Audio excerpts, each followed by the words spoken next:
दोस्तों, आज हम फिर हाजिर हैं कोरोना वायरस से जुड़ी कुछ खबरों के साथ। जहां एक तरफ लोग कोरोना के नए अवतार ओमिक्रॉन से परेशान हैं, तो वहीं दूसरी तरफ सरकार लोगों को कोरोना से बचाने के लिए लगातार मीटिंग कर रही है और कोरोना के फैलते संक्रमण को रोकने की कोशिश कर रही है।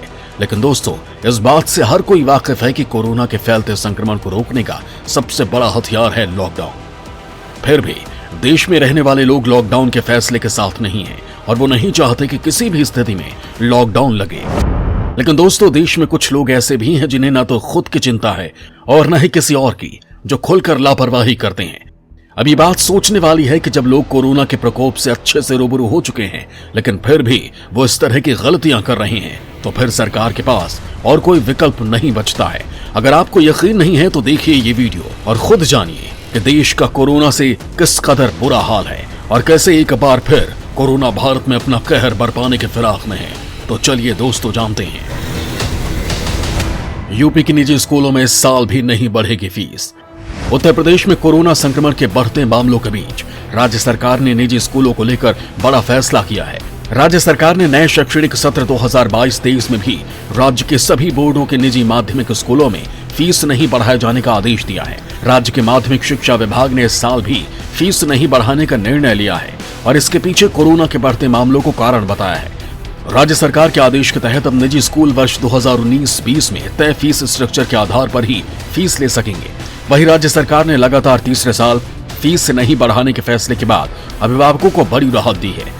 वहीं निजी स्कूलों के टीचर्स को राज्य सरकार के फैसले को लेकर आपत्ति है, क्योंकि राज्य सरकार सरकारी कर्मचारियों का लगातार डीए बढ़ा रही है और सहूलियतें दे रही है, लेकिन निजी स्कूलों के टीचर्स की पिछले 2 साल से वेतन बढ़ोतरी नहीं हुई है। बुजुर्ग ने लगवाई 11 बार कोविड वैक्सीन। दोस्तों, बिहार पुलिस ने मधेपुर जिले के पुरैनी क्षेत्र के निवासी 84 वर्षीय ब्रह्मदेव मंडल के खिलाफ मामला दर्ज किया है।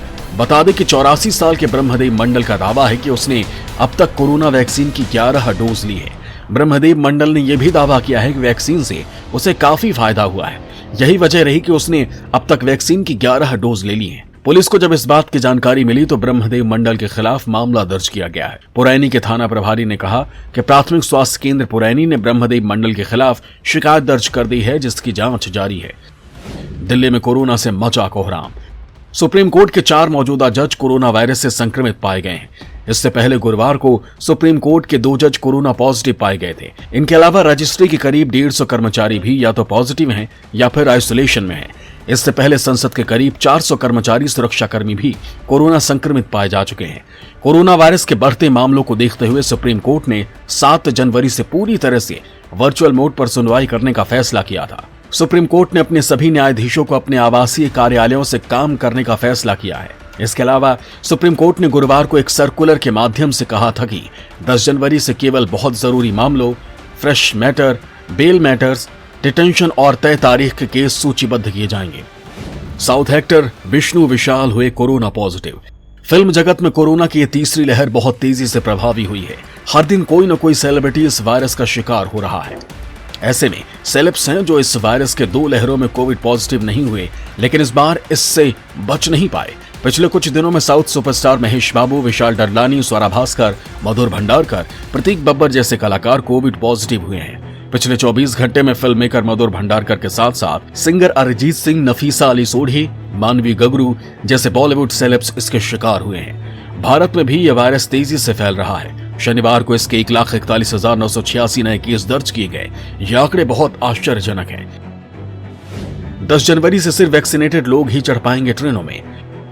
पिछले 24 घंटे में कोरोना के 1,59,632 नए मामले सामने आए, जो पिछले 224 दिनों में सबसे ज्यादा है। ऐसे में आगामी 10 जनवरी से चेन्नई क्षेत्र में सिर्फ उन्हीं लोगों को ट्रेन में चढ़ने की इजाजत होगी जिन्होंने कोरोना वैक्सीन की दोनों डोज ले ली हो। दक्षिण रेलवे परिसर में मास्क नहीं लगाने वाले यात्रियों पर 500 जुर्माना लगाने का फैसला लिया है। कोरोना वायरस के तेजी से बढ़ते संक्रमण को ध्यान में रखते हुए दक्षिण रेलवे ने शनिवार को एक अहम फैसला किया है। रेलवे ने कहा है कि आगामी 10 जनवरी से चेन्नई क्षेत्र में सिर्फ उन्हीं लोगों को ट्रेन में चढ़ने की इजाजत होगी जिन्होंने कोरोना वैक्सीन की दोनों डोज ले ली हो। इतना ही नहीं, दक्षिण रेलवे ने परिसर में मास्क नहीं लगाने वाले यात्रियों पर 500 रुपए जुर्माना लगाने का भी फैसला किया है। पीएम मोदी ने अफसरों की इमरजेंसी मीटिंग बुलाई। देश में कोरोना की तीसरी लहर कहर बरपा रही है। तेजी से बढ़ते मामलों के बीच प्रधानमंत्री नरेंद्र मोदी ने रविवार को अफसरों की इमरजेंसी मीटिंग बुलाई है। पीएम शाम 4:30 बजे इस हाई लेवल मीटिंग में देश में कोरोना के हालात की समीक्षा करेंगे। वो तीसरी लहर को लेकर तैयारियों का जायजा भी लेंगे। देश में पॉजिटिविटी रेट 10 से ऊपर निकल चुका है। ऐसे में मोदी संक्रमण थामने के लिए लॉकडाउन जैसे सख्त कदम उठाने के निर्देश दे सकते हैं। इससे पहले प्रधानमंत्री मोदी 22 दिसंबर और 26 नवंबर को कोरोना के हालात की समीक्षा कर चुके हैं। दोनों ही मीटिंग में पीएम ने टेस्टिंग, ट्रैकिंग और ट्रीटमेंट पर जोर दिया था। उन्होंने दवाइयों और ऑक्सीजन की उपलब्धता को लेकर भी निर्देश दिए थे। दिल्ली में लॉकडाउन लगाने पर केजरीवाल ने दिया जवाब। दिल्ली के मुख्यमंत्री अरविंद केजरीवाल ने रविवार को प्रेस कॉन्फ्रेंस की। इस दौरान उन्होंने कहा कि मुझे कोरोना हो गया था। मैं लगभग 7 से 8 दिन होम आइसोलेशन में रहा। मुझे लगभग 2 दिन बुखार रहा, उसके बाद मैं ठीक हो गया। लेकिन कोरोना नियमों के हिसाब से करीब 7 से 8 दिन होम आइसोलेशन में रहा था। इस दौरान सीएम अरविंद केजरीवाल ने दिल्ली में लॉकडाउन को लेकर कहा कि घबराने की जरूरत नहीं है। इस लहर में मौतें कम हो रही हैं। सीएम केजरीवाल ने कहा कि दिल्ली में कोरोना के केस तेजी से बढ़ रहे हैं। ये एक चिंता का विषय है, लेकिन घबराने की जरूरत नहीं है। सीएम ने कहा कि पिछली जो लहर अप्रैल मई में आई थी, उसमें 7 मई को रोजाना इतने ही मामले आ रहे थे। 7 मई को 341 मौत हुई थी। कल 7 मौत हुई थी। 7 मई को दिल्ली में 20,000 बेड भरे हुए थे। कल जब 20,000 मामले आए हैं तो लगभग 1,500 बेड भरे हुए हैं। तो इस लहर के दौरान मौत भी काफी कम हो रही है और लोगों को अस्पताल जाने की भी बहुत कम जरूरत पड़ रही है।